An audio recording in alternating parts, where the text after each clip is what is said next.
Twisted Tales.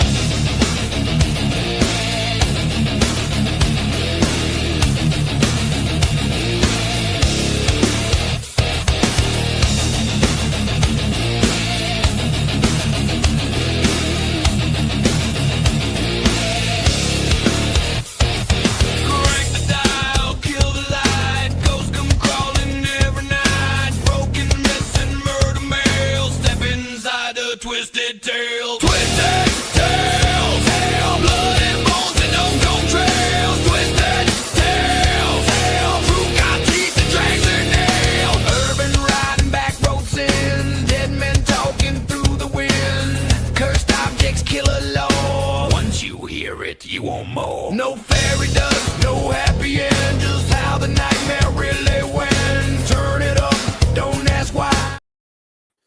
Good evening, everybody. This is Jeremy. I'm here with another great episode of Twisted Tales.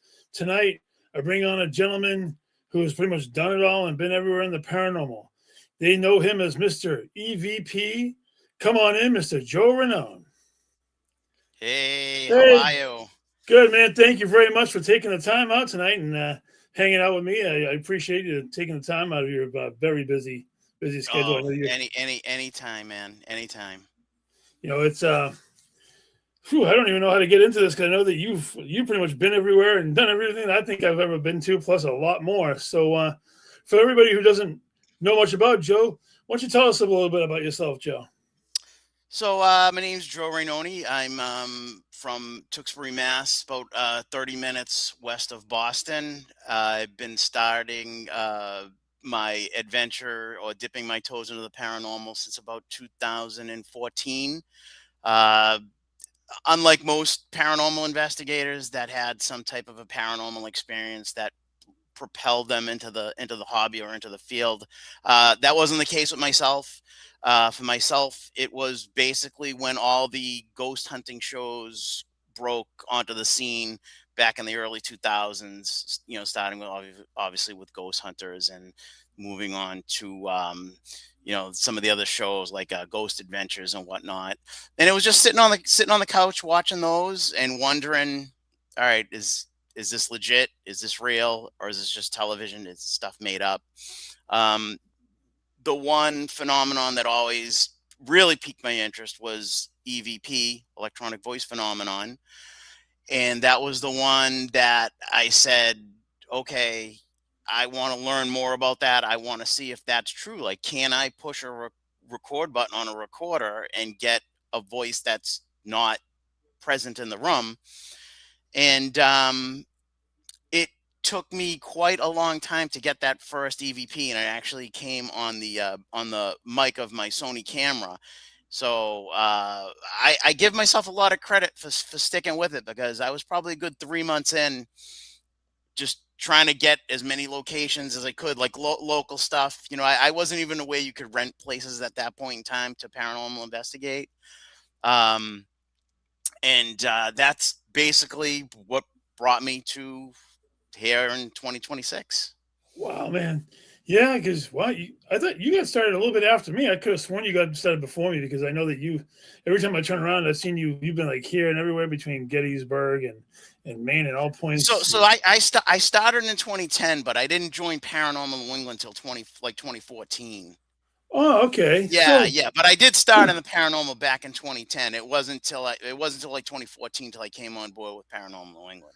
Yeah, I was going to ask you about Paranormal New England. Can you talk a little bit about the group and how it all got started? Who's all part of the group, and you know, what you guys got going on? Well, so it basically was just like every other team, an offshoot of another team. It was an offshoot of Boston Paranormal. I think it was not Greater Boston, which is still Right. an active group, but it was Boston Paranormal.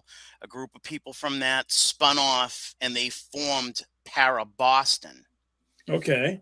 Yeah, so I joined Para Boston back in the day, and then just through the course of fruition, you know, one by one, some of the senior people started leaving. It was created by a gentleman called Michael Baker, who I'm still friends with today. Completely got out of the field of ghost hunting. But just one by one, all the OG people left, and it came down to me and this girl Ashlyn. We were kind of like the last two, and we were just like, hey, what do you want to do here? Everybody's gone, and she was like, well, hey, I'm up for it if you're up for it, and I was like, all right, I go, let's do this. So we looked, and the team prior, Para Boston, they kind of cyber squatted on a whole lot of .com names, anything to do with paranormal in New England and Boston, and so we started going through the list because we just wanted to clean it up, because we don't need to be domain squatting on anything in this day and age. And then I saw that we owned paranormalnewengland.com, and I was like, oh wow, that's got a really nice ring to it, because like Para Boston, para means something in Spanish, so Para Boston had like a Spanish saying to it, and we were getting like a lot of requests from like the Spanish community about different things, and we Right. knew it just wasn't a good mesh, you know what I mean? And then Mhm. so then back in like 2014, 2015, we just took the name Para Boston and just kind of built it up from there. There's only like me and the original Para Boston. There's only me and three others from that group. So it's all basically, we've added and subtracted throughout the years. But I think we had about 14 people on the team, and I know that seems like a lot, but everybody's busy, family, profession, kids, so we don't get all 14 people when we have an investigation. I mean, in all honesty, we're lucky if we get 5 or 6. I mean, 6 is a good number, right? If we get 6, we're all set. Absolutely. That's a good size team, because if you must have people from all sorts of different areas, like Oh from yeah, metaphysical to the technical to how I delve into like the clairvoyant side of things, and yeah, just basically, I mean, it must be a really cohesive group. You know, yeah. I mean, we all like each other, which is key, because the last thing you want to do is spend 8 hours on the dock with someone you don't like. that is Um, true. so we fortunately we're all friends and we all get along, and it's just one of those, like, we all bring something different to the table, something special to the table, like you just mentioned, and all walks of life, right? We have retirees. I'm an IT guy. We have 2 IT guys. We have a few people in the medical field. We have a couple of nurses. We have a school teacher. Um, like I said, we have a couple of retirees. Trying to think what some of the other folks do. Lawyer. We have a lawyer. So it's and everybody brings their own, not only niche to the paranormal, but their own personal, like, it's nice to know a lawyer, right? Exactly. Just in case, Yeah, yeah. right. Yeah, exactly. Like, I'm an IT guy, right? It's nice to know an IT guy. Well, it definitely makes sense, especially seeing that a lot of that paranormal equipment can be kind of wonky, and I'm sure that trying to troubleshoot some of it sometimes can be a real, a real pain in the ass. I've seen Yeah, people, especially when you're talking like what the portal boxes I'm and always getting asked to look at this, look at that, like, constantly, and it's like that's your equipment. You don't know your own equipment, but you know, some I people know buy stuff they don't even realize what it does. They're like, I bought this. What do you think of it? And I was like, I don't know. Let me see it. I was like, did they it come bought with it though instructions? because they saw it on one of the shows. They're like, that looks Oh, neat. 1,000%. They don't even know how to turn it on. It's just it's funny. And then we got No, the old school people with, use the pendulums and the dowsing rods and stuff like that. I mean, that's not my bag, but I mean, everybody's different, right? no, you're right. But sometimes the old school stuff helps bring out the EVPs and helps bring out the answers to the electronic equipment. I mean, I know myself. You and I have done a few investigations together, and I know we've definitely gotten some very interesting EVPs. Oh, Oh, Gwen just asked about what your favorite piece of equipment is. so that would be a digital recorder by Okay. far. Yep, yep. Any I particular, mean, yeah, go any ahead, particular Jeremy. style, like new school, old school, or I like old school. The newer stuff, it's too there's too much circuitry in them. There's too much noise cancellation, and a noise cancellation is an EVP cancellation, and as far as I'm concerned, right? You don't want to be filtering anything out because you don't even know what frequency these things are coming in at, right? So Right. you turn that noise filter on, and you're basically turning off your just Gwen agrees. So controversial, right? The Panasonic DR60, right? There's two camps with the Panasonic DR60. People think it's garbage, and other people call it a Pandora's box. I'll be honest with you. I have two DR60s. My very first DR60. It was an interesting story. If you'd like me to tell, it's up to you. Please. Absolutely. Yeah. So I was I was relatively new to the paranormal. Not even sure whether I got my first EVP or not yet, but Karen Mossy, who was an EVP pioneer, she was all her EVPs were used in the movie White Noise. Okay, yeah. She's from New Hampshire. So she came to the Tewksbury Public Library. Like I could walk to it, and I was like, "Oh my God, I gotta see Karen Mossy. I gotta see Karen Mossy." So I went to see Karen Mossy, and she did her presentation, and then she pulls out this, which I didn't know it at the time, but this little Panasonic recorder, and she's like, if you ever see one of these lying around at a yard sale or anywhere, she's like, these are very hard to come by. This is a Panasonic DR60. All my EVPs came from this particular recorder, and she was like, I think it was like a sub $100 recorder back in the day, and now they're at, and this is going years ago. This is like now the people are getting like between $500 and $600 for these. I was like, oh man, I was like, that's wild. So when it was over with, I went up to her and I said, nice to meet you, Karen. I introduced myself. I said, hey, could I see that Panasonic recorder? So she lays it in my hand. And it was I don't know if you've ever held one. There's like nothing to it. No. It's like a feather. Like it weighs as much as an envelope, And I was like, I can't believe people spend $500-$600 for these recorders. Like this is crazy. I says, but I need one, right? I'm like, I need one. She's getting EVPs on it. I need one. So I literally went home and said, you know what? Let me look around I'll look at Craigslist, right? Craigslist was pretty popular back then. Yeah. So I did Massachusetts, nothing came up. Then I did all the New England states, nothing came up. And I said, I got to do this systematically, right? So I'll work my way from Maine all the way down the seaboard, and then I'll come back up through the middle. I'll just hit all the areas on Craigslist. Yeah. Well, I got down to Florida, and one popped up in Florida, and I knew, and I read the thing, and I don't think the gentleman knew it was. He just thought it was a recorder he had lying around, and he only wanted $50 for it. But he was an old schooler, and he was like, "This sale's gonna be COD, cash on delivery, no stories, no stuff." And I was like, "All right, I don't know anybody in Florida." I took a chance. I emailed the guy through the Craigslist ad, and I was honest with him. I said, "Hey, my name's Joe Rainone.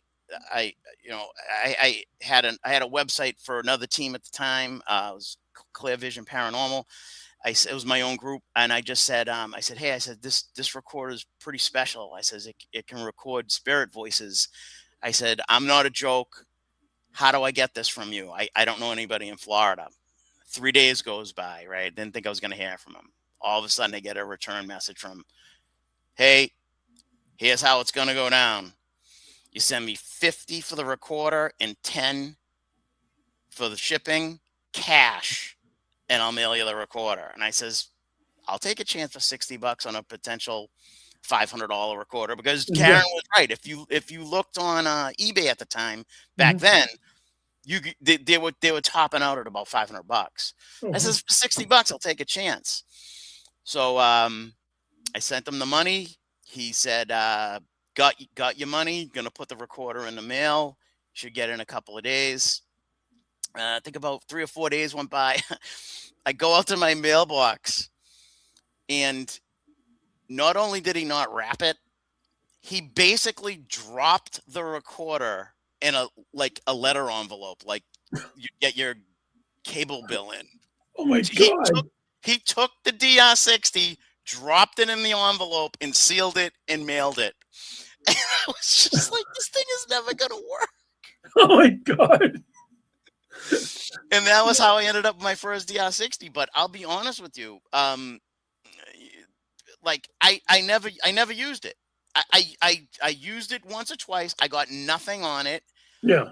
And I was like, yeah, I'm not buying the hype. And I threw it in my desk drawer. For years, the thing sat in my desk drawer. And it honestly wasn't until I was in the Conjuring house. Hey, Jason. I was in the Conjuring house, and Corey Heinzen bought a DR60 for the house. And we started getting all this crazy stuff on the DR60. And I was like, oh my God. I'm like, I gotta pull mine out of the mothballs. And I've been using it ever since. You know, I just didn't give enough of a chance, basically, you know. Well, especially, I mean, see, look what it went through. It got mailed up to you in an envelope. Mike, I can't believe it survived the trip from Florida. I don't know how it survived from Florida in just an envelope. No padding, nothing. The thing was sliding around in the. I mean, you've seen how the post office handles the freaking mail sometimes. I know. And it's still, dude, it's still ticking till this day. It's still ticking. It was built quality, you know? It was built for quality, I guess. I mean, the only time I use anything for an EVP is usually my cell phone. Yeah, and hit the record. And I mean, that does work sometimes, you know? Yeah, well, like I tell people, right? You know, if it's a device built to record, you can get it has a potential to pick up an EVP, right? Now, nobody's unlocked exactly why that Panasonic collects them better than others, right? I don't think anybody's really figured it out. I mean, a lot of people talk about, well, the mics aren't shielded, because that particular recorder was pulled off the shelf by Panasonic because people bought it were getting EVPs and they didn't know what they were, and they thought it was a faulty recorder. Okay. So Panasonic, they didn't recall the recorders, but what they did was they added shielding, mic shielding, a little bit of mic shielding to a certain run. I don't know the exact serial numbers because they begin with like FF, FE, but at some point Panasonic added some shielding to it. But and honestly, I have two DS. I've acquired a second one, and they both have two different personalities. Oh God! You know, so not every DS60 is the same. You know, and it's kind of luck of the draw. Yeah, it makes sense. So I want to get back to like you when you first got involved in the paranormal. Where did you actually get your first EVP, and what was the experience like? Okay, so and again, I went months of trying and no luck whatsoever, right? Yeah. I was a cameraman for a certain point in time with Paranormal Destination, another Boston-based team. I think they're still around. And I had just I had a little mini DVD Sony with night vision, and the DV those DV discs, the DV tapes, you could only record so much. They were paying to download, and so then now the new wave came around with the SD cards. I was like, all right, it's time. I gotta upgrade my my Sony camera. So I was at a event at Gillette Stadium, and the Rentham outlets are there, and I knew there was a Sony shop. So when my event got over, I went to the Sony shop, and I knew the exact model I wanted, and I said, I think it was a 760, and the lady was like, geez, she's like, I think we got a refurbished one out back. She's like, do you want me to go look? And I was like, yeah, please. I mean, you think you could go back there and look? So she comes out, and she basically had this box, and she goes, it blows all this dust off Wow. So I ended up getting that for a really, really good deal. And it was, at the time, it was the last no, it wasn't. It was a consumer. Sony had just done away with night vision back in the day, and it was the last consumer grade camera that had night vision.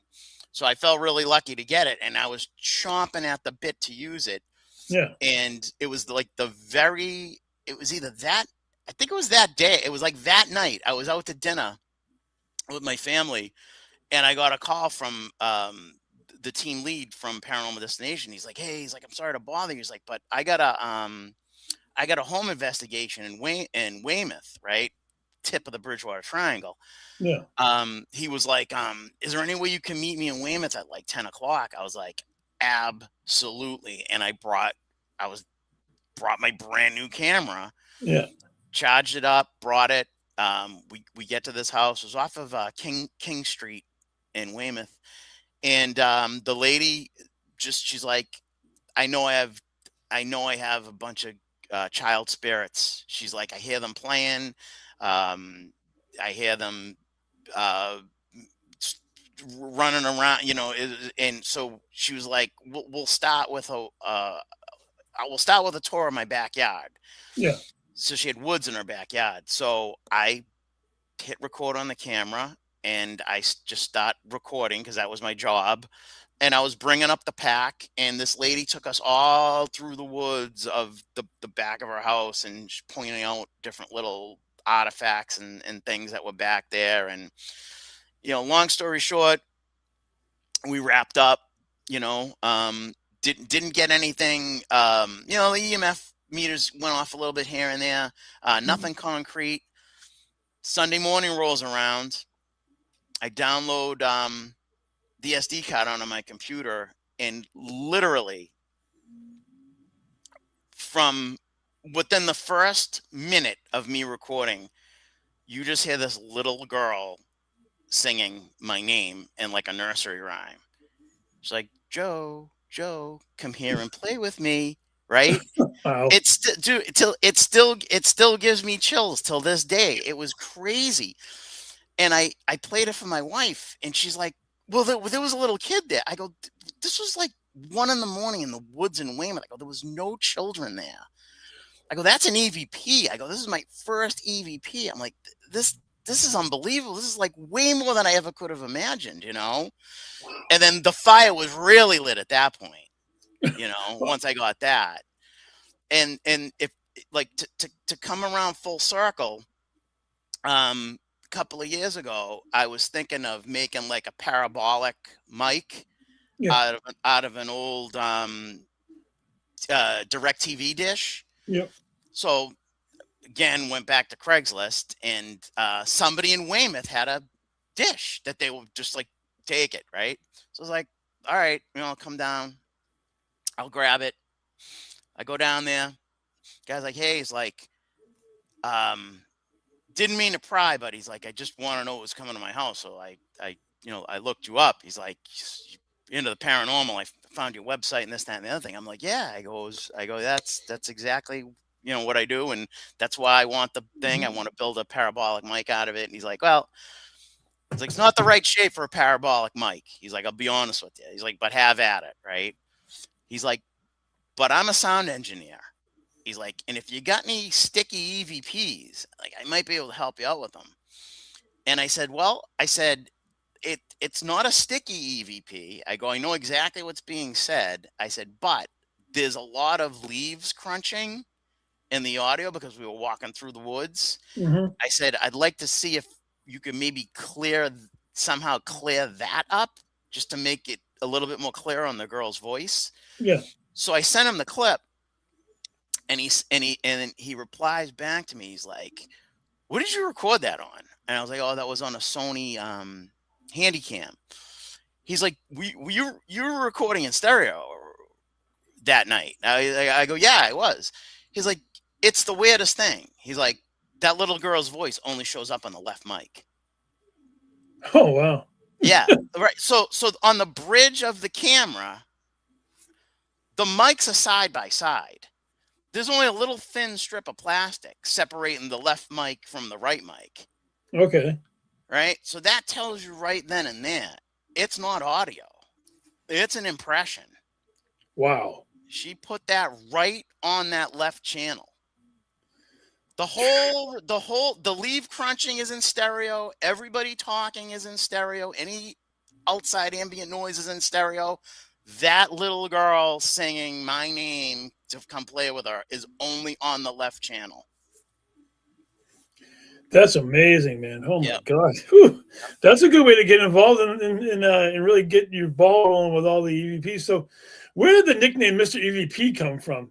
I was just a curiosity sake. I think that was self-coined. I That's think I no, came up with it.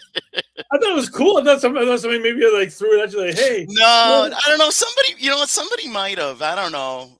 Somebody might have. Who Dude, knows? I can picture that on a T-shirt. You Yeah. with the mic and the Mr. EVP and all Yeah, that stuff. yeah. I don't know. I think I might have heard it from somebody, but I think I ultimately just was screwing Hey, you around. know what? There's nothing wrong with that at all.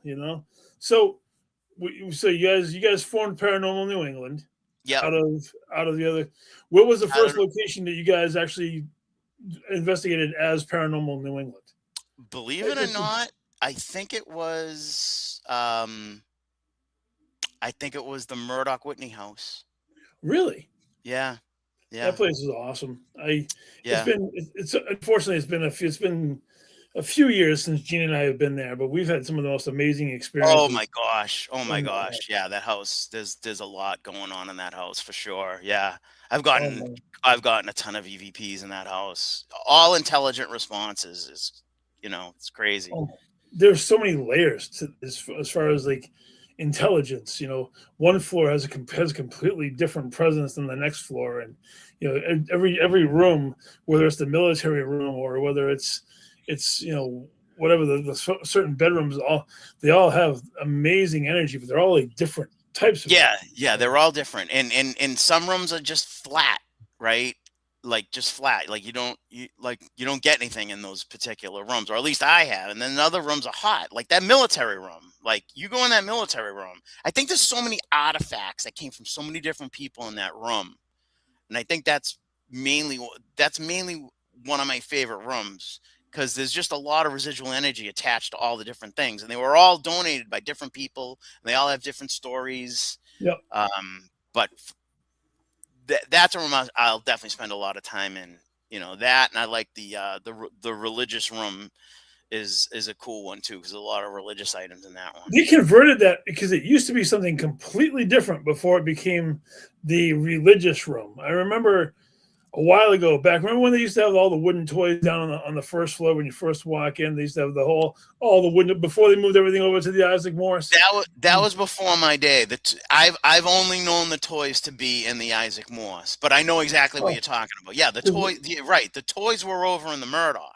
yeah, I mean, yeah. Yeah. When Gene and I first went there, the first thing you did when you walked right in the door on the right hand side, it used to be all the wooden toys because I mean that's very Oh, famous a wooden wow. toy area. Yeah, yeah, yeah, Isaac Morris wasn't even being utilized at all. I yeah, think they showed it to us real quick, but it wasn't really being used for anything at that point. yeah, But yeah. then it's like they moved all the toys from the Murdoch over to the Isaac Morris. I mean, we make it sound like all the way, but it's literally just across the street It from was each other. across the street. But if you But talk to anybody that has been involved with that house back then, like Erica and Dawn, they'll tell you that the energy shifted when those toys. huge, Yeah, huge, and the the room with the religious stuff, and right across the hall is the girls' bedroom that has all like the stuffed animals and all that stuff in it. Yeah, I yeah, think it's like right across the hall right there. yeah, yeah. You know, Those are pretty static. Those haven't changed much. no, but I know the military room. Oh no, I'm sorry, the religious room they had moved a lot of stuff out because it wasn't all religious artifacts. It used to be like more firefighter stuff. There's like a lot more of that in there at that point. I mean, like I said, it's been several years since we've been in there, and I want to get back there at some point. Yeah, it's Oh, such a great house. They both are, and there's just two different hauntings between the two, between the two homes. oh, I agree, and I mean, I know that they can travel back and forth between the two buildings. I mean, once you've built that bridge, the spirits can travel back and forth across the street, and I guess that they use the church now as a third location Yep, as well. yep. So sometimes they do like a big thing where they'll do like three different Yeah, they'll do teams. like a three-peat, not a three-peat, but they'll do like a tri location. Church Yeah, is cool. It's small. yeah. So, and there's not a lot of visualness to it because it's just the pews and the altar and stuff like that. But it's cool. I mean, it's a church, right? So there's Right. a lot of memories in there. I'm sure there was like I don't know exactly what denomination it was, and it might have changed different denominations. But it's got a really cool come to Oz. Come to Oz. Oh, I Yeah. All wish. right. Oh, I Okay. want to. Hey, Joe, Yeah. road trip. Hook me up. Hook me up. Road trip.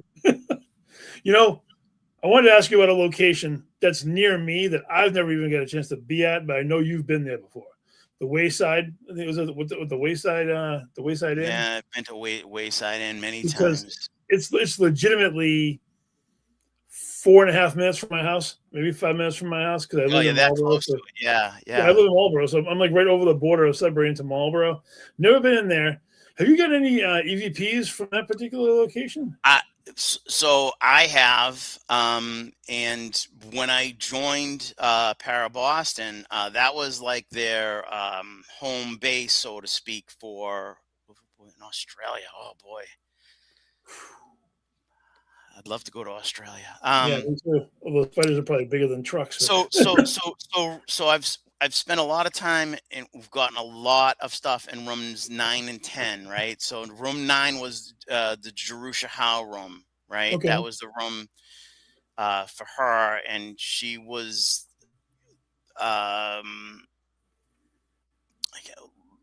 her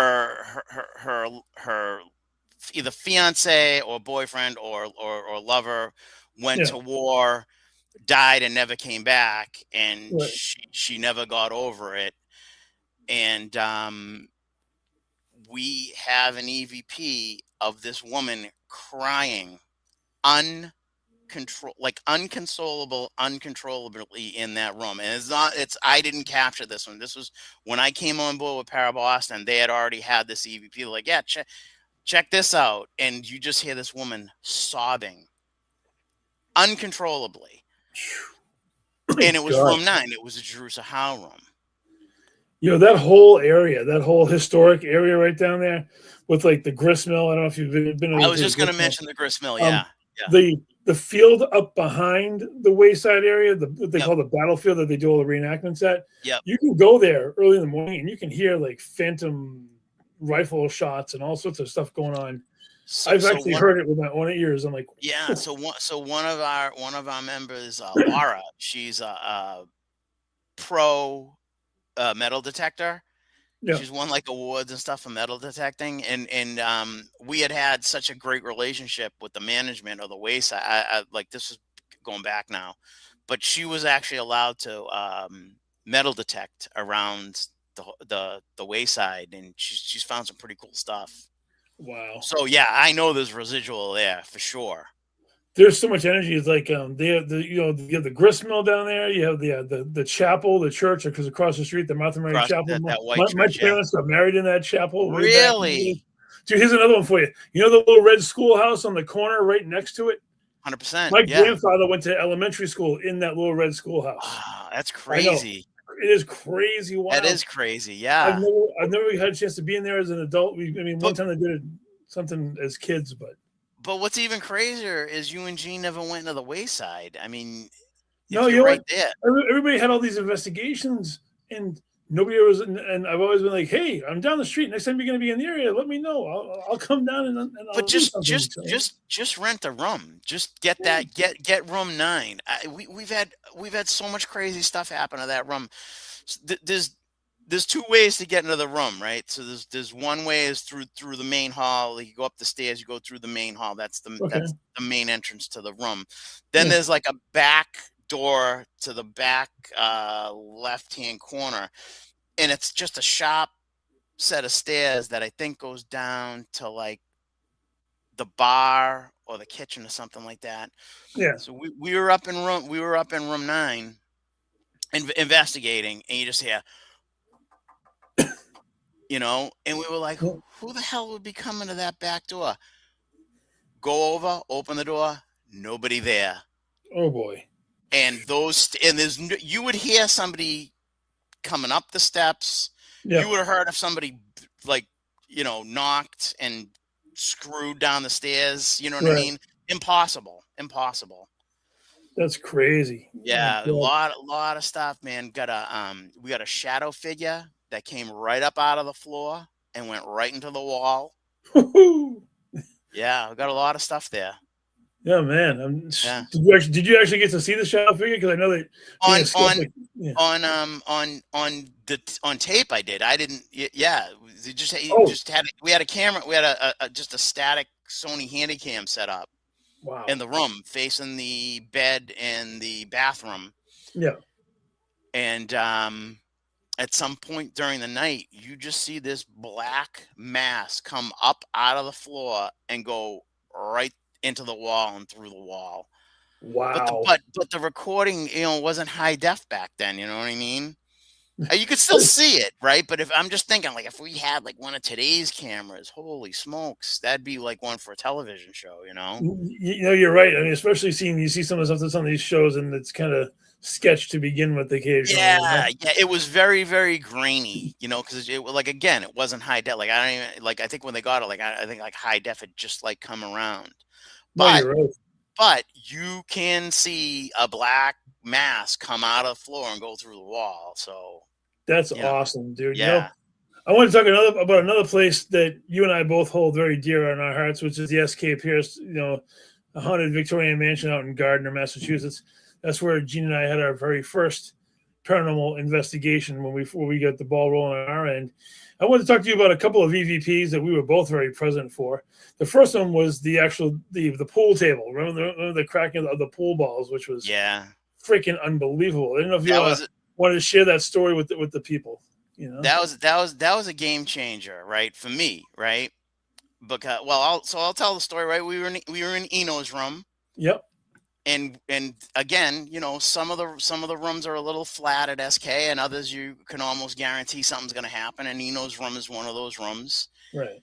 And he definitely would probably know us by now. We've been in the house so many times asking for him, Of course. So we were in his room, and Marion was with us, and we're like, oh, let's do an EVP session. So my technique is I put 2 recorders down when I do EVPs, or I like to anyway, because like we discussed earlier, it's not audible. It's an impression. Right. So you could have 10 recorders laid out. They're going to pick the one they want to leave the impression on. Mm-hmm. And it's good backup, right? So you say, oh, well, that was Gene, right? That was Gene. Gene said something. Well, I'll play it on the other recorder. How come we don't hear it, right? So that wasn't one of us. You know what I mean? So that's the idea of having the 2 recorders. Right. It's to keep the audio honest, right?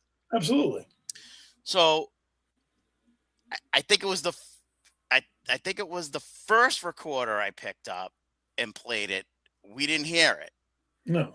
Right. And then it was when I grabbed the second one. Jay, I don't know about you. I knew it the second I heard it. I was like, that is a pool break. Somebody is playing a game of pool and they just broke the rack. Yes, dude. I'm telling you, and I was literally a couple of feet from you, so we were all in that room together when we were doing those. We were doing that EVP session and asking the questions. And the most insane thing was you just hear that.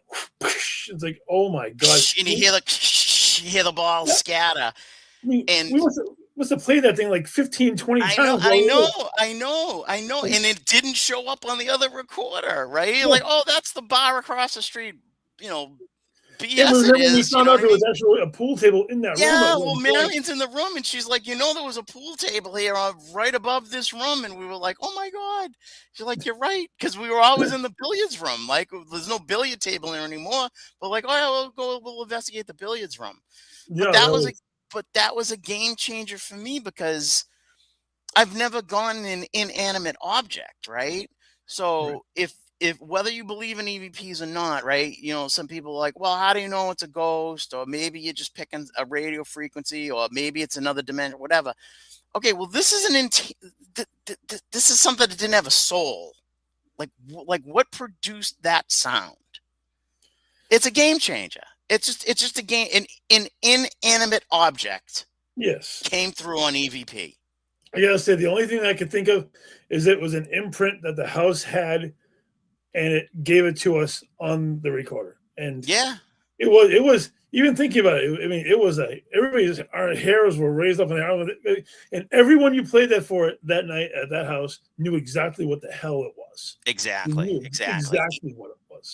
And I like I'll do lectures come Halloween time. I get hired to do lectures at libraries and stuff like that. And I have my standard PowerPoint presentation, and then I get to the EVP portion of it. I like to play people, some of my better EVPs, and that one's on there, and that one just knocks people over, It because really it's is crazy. amazing.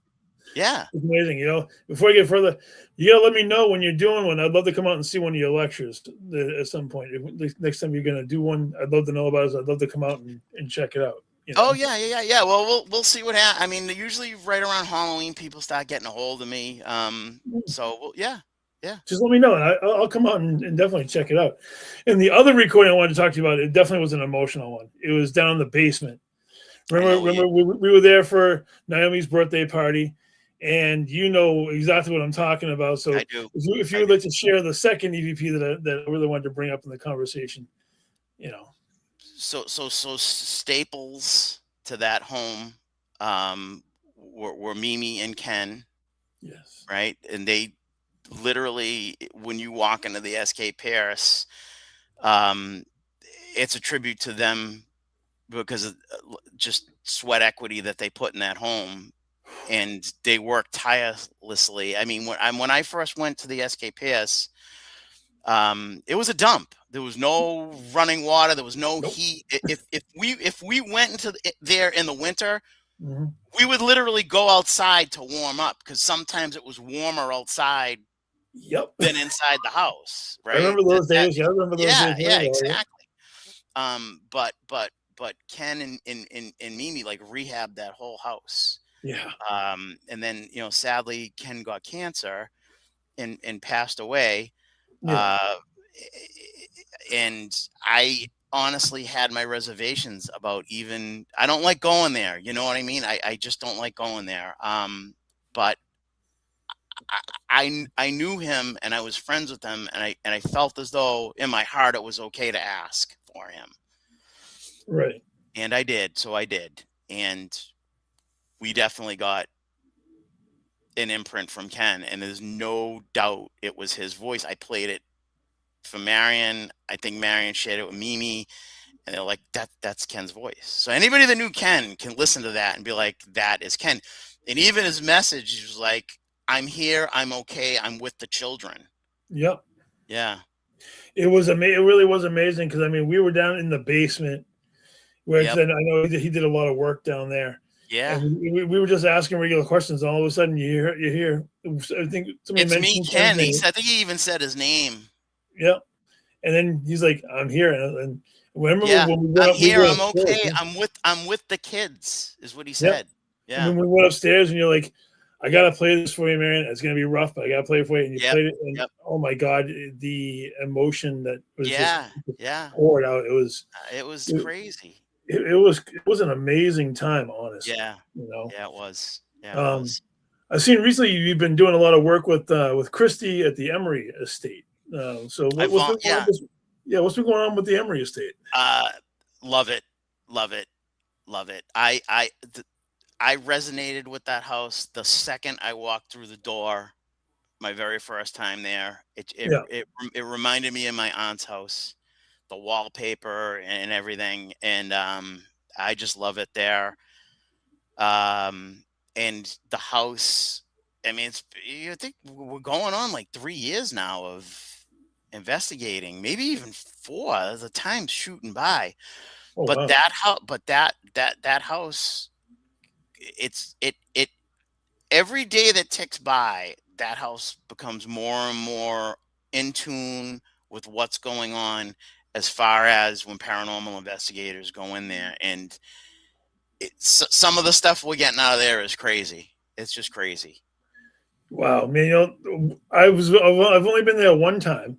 Yeah. I was invited there by Sam, and we were there with I think Lourdes and Ron were there. April Bussett showed up there. Anthony Simonelli was there from New York, and a bunch of other people. And before anybody got there during the daytime, Christy walked Gina and I around to see what we picked up, and I was picking up on all sorts of crazy stuff in the afternoons, and it was an amazing. I want to get back there someday because that was an amazing experience. you do. You definitely do. The house is incredible. We're getting so much stuff out of that house audibly and visually. One of my crazy stories from that house. Again, I volunteer there. I volunteer with Christy and my friend Rick Smith. Yeah. So we get there early. We sweep up, we clean up, we make sure everything's in place for the teams, and then we usually have a little time and we'll do some investigating. Yeah. So we went down in the basement, and the basement at one point was finished, and it was used for Bible study for children. Okay. So there's little desks down there and stuff. And I've never gotten them, but some people have gotten a little boy's voice down there. Right. And it's the usual, that's Timmy, right? I don't know why, but it's always Timmy for some reason. Okay. Anyway, Rick and I were down in the basement, and we were still trying to get a feel for who was in the house, who wasn't in the house. And I just said, I go, Jesus, it'd be really good if we could get a name so we know who to ask for. And I played the recording back, and I heard something. I knew I got a response, but I honestly couldn't make it out because you like the speaker is like the size of a quarter on some of those recording devices, But Right. I knew I got an EVP. Okay. So Sunday morning when I went home, I played it. And when I said it'd be great if we could get a name, you just hear a female response say, ask for Dot. So I was like, all right, Dot was short for Dorothy. I wonder if there was a Dorothy Emery. So I Googled Dorothy in Emery, and up pops an article from Weymouth in one of the sites, and it was basically the town of Weymouth was putting together a 10 or 13 panel committee to determine the fate of the Emery estate. I guess it was right when the Emery estate got granted to the town. Okay. Yeah. And I go through the list, and I think like either the 10th or 11th name down was Dorothy Chase. Okay. There's Dot. Yeah.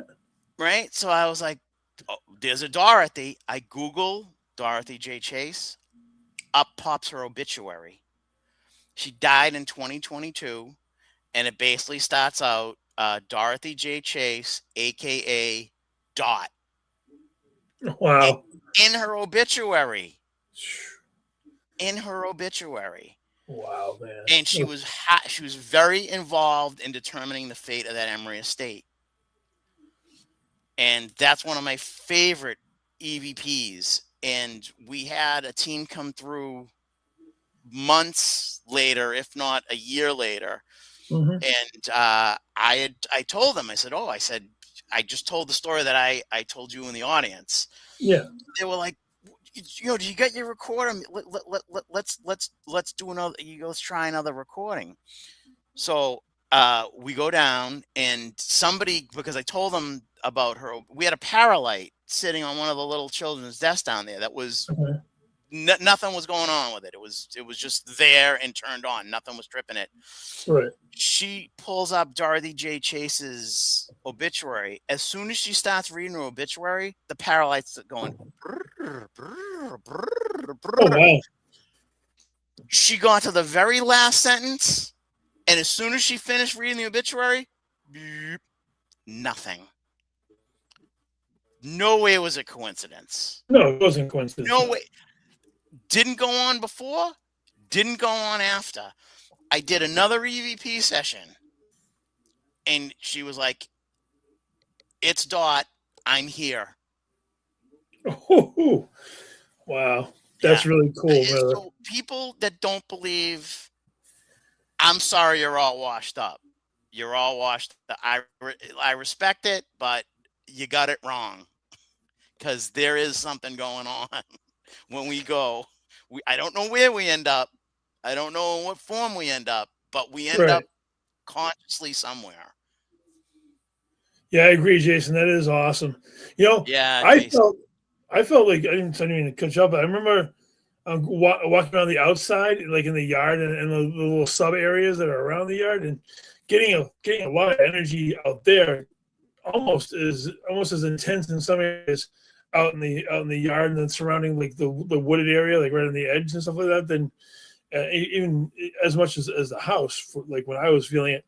And I'll share this with you. I don't know if I ever told you this story real quick, but we were getting ready to order dinner at the night we were gonna, from a sub shop or something like that, and a voice came through the on one of the portal boxes or the ghost box, and it told me what Jean wanted to order for her sandwich. Oh, cool. Yeah. And then what? Because I asked, because then when I asked her what she wanted, it actually matched up with what the voice said. I'm like, how the hell did the voice know what my wife wanted to have for dinner? I have no idea. But It is one of the most intelligent hauntings of any location that I know of, and yeah, I'm just blessed to be so close to it and a volunteer there. We'll go there and we'll, like I said, like we'll go get there during the day and we'll clean up. And if it's not, like we get a lot of people, like when they see like cars in front of it, they'll come up to the door and they'll knock on the door, right. and we'll let them in, Yeah. And this one lady, she knocked on the door. She had her little dog with her, and we were just talking to her, and she had said how, like, growing up, she always wanted to see what the house looked like, and we're like, well, feel free to come inside. Yeah. She comes inside, and the dog breaks free of the leash, Oh no. and he just makes a beeline right up the stairs, and like just gone. Like he had a purpose. He knew where he was going. Right. I didn't even realize it at the time. I had one of my voice recorders running in the great room next to the hallway. Yeah. And the dog was only up there for like maybe like a minute, and he came right back down and he sat next to the owner. Oh wow. And they left, and we got back to cleaning. I was like, oh my God. I said, I totally forgot I had my recorder going, because we were doing an EVP session when the lady knocked at the door. Right. I play the recording back, and you just hear our conversations, and the dog takes off, and you just hear an EVP saying, I'm finding the dog. Wow, man. Yeah. Like it was like pissed. Like the dog took off into the house. Like, I'm finding the dog. Nice. Yeah. It's really cool that you're getting a chance to work with Christy. Actually, I have her coming on. I think it's in June. Actually, I have her booked to come on the show. Oh, Christy. nice. Yeah, she'll be a great guest. Yeah, I reached out to her recently. Yeah. She's a great person, Yeah, she really is. She does amazing work.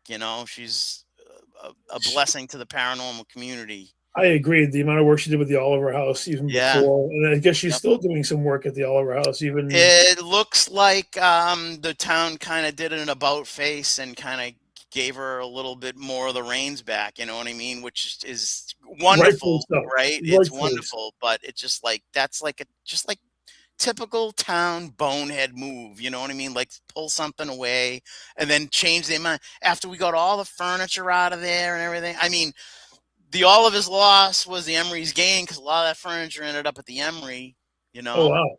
But now she's like kind of back to square one. Now we gotta like repopulate what was in the Oliver House. Do you bring it all back? We're not moving it back. We're not moving okay. I wasn't sure if that was the case. No. So in an earlier post, you had mentioned a new adventure you got going on that you wanted to share with all of us. I was just curious what your new adventure you have going on. You said that. You said you had a new adventure to talk about tonight that you were doing. Do you remember that post from a few days ago? No. at all, or is it just? One of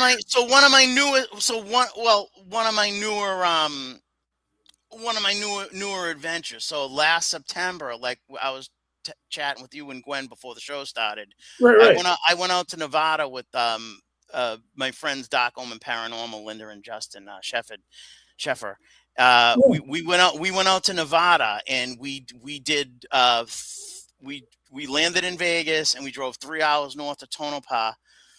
Yeah, so that was like really my latest like adventure, because it was outside of the typical investigating around Massachusetts. Yeah, we did. So we did the Clown Motel, we did the Mizpah Hotel, and we did the Goldfield Hotel. And till this day, I still don't know how Linda managed to get us in the Goldfield, because that's just something that you don't see a lot of it on television, right? There's not a lot of people get into that hotel to investigate, and she was able to pull off. So the three of us had that alone for about 4 or 5 hours, and it was absolutely crazy. The stuff we got, and that we were hearing saloon music playing.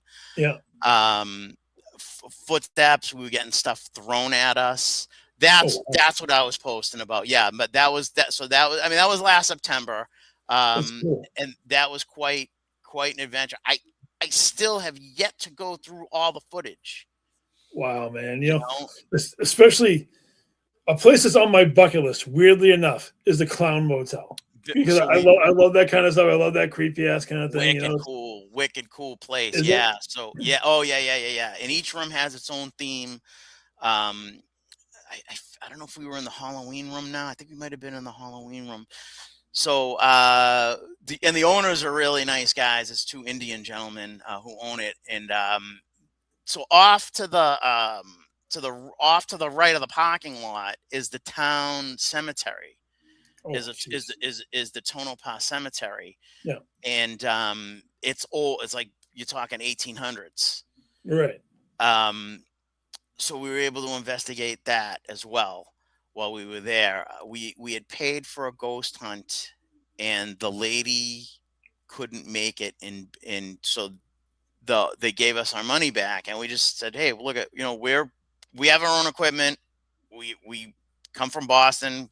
Yeah. We know what we're doing. And they were like, yeah, like, you go into the cemetery.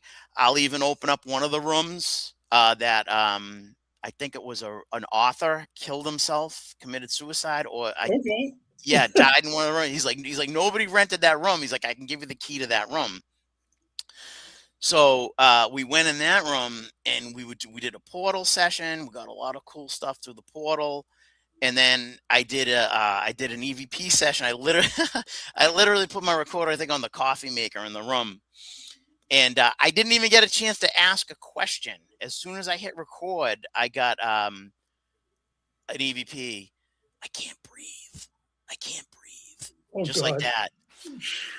So my friend Linda's a little bit of an empath. And when we eventually went into the Tonopah graveyard, she just walked in. She walked 3 rows in, like 4 graves in, and just stopped.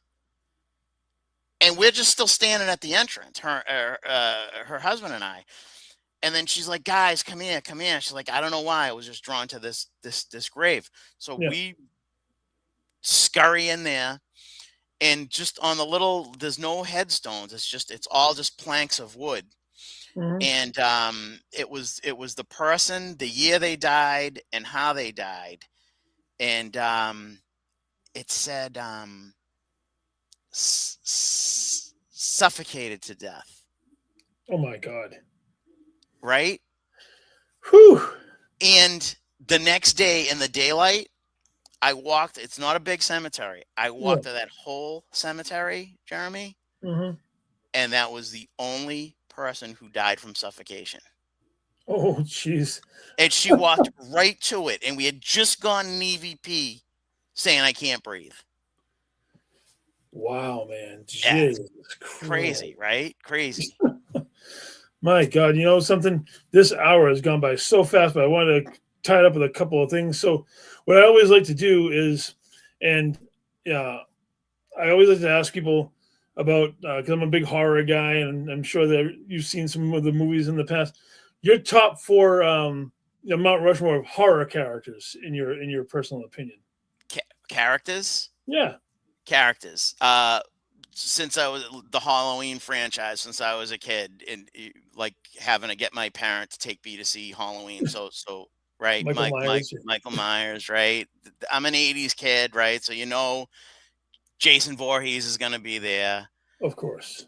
Again, I was a senior in high school when Nightmare on Elm Street came out. Oh wow. Right, Freddy Krueger. So there's those three, and then I gotta go old school when I used to watch Creature Double Feature back in the day on Channel 56, and so I would go with the classics: Dracula, Frankenstein, and the Werewolf. That's awesome, man. Because I love the old black and whites too, man. Yeah, Being a student of the game, that's for sure. So the last thing is, do you have any upcoming conventions where people can come out and see you and stuff like that going on? I'd like to push people to come out, visit. If you're in New England, come out and visit the wonderful locations I volunteer for: the Isaac Morse, the Murdoch Whitney, and the Emory Estate. Right, come please support these locations. USS Salem, great haunted ship. I missed that place. Speaks for itself, right? I could tell you stories about the USS Salem that maybe for another show. I definitely plan on bringing you on for part 2 because this has been an amazing evening, man. SK Pierce, come support the new owners of the SK Pierce. Yeah. Oliver House. That's what I'm here to do. I'm here to promote the locations, not myself. I agree with every single one of those choices. It has something near and dear to my heart, man. So I hate to say this, but we gotta call it a night. This has been the amazing Joe Rainone. I am Jeremy Cotter. This is Twisted Tales. Gwen, take us home, please.